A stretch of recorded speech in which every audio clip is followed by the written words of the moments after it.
చిట్టి చిట్టి ఓతప్పాలు వేసుకుందాం. ఇప్పుడు ఎగ్ కూడా వేసుకున్నాం కనుక ఇందులో కొంచెం ఉల్లిపాయ ముక్కలు వేసుకుందాం.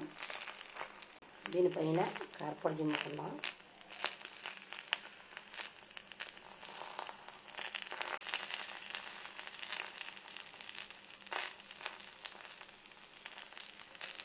తరిగేసేసుకుందాం.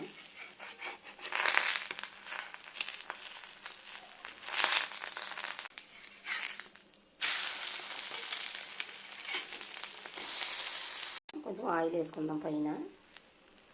ఇప్పుడు మనం తీసేసుకుందాం.